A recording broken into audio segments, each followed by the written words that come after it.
कोलकाता में गीता पाठ इवेंट के करीब चिकन पैटीज बेचने वाले 2 मुस्लिम स्ट्रीट वेंडर्स पर हमला, एफआईआर दर्ज।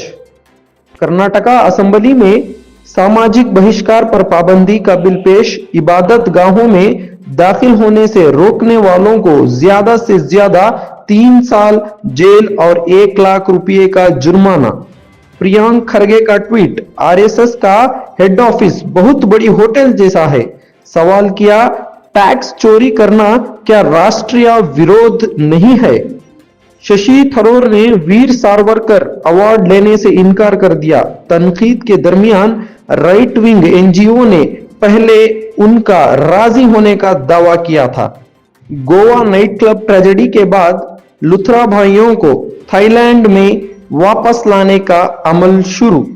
उमर खालिद को बहन की शादी में शामिल होने के लिए मुकदमे में इंटरिम बेल मिली।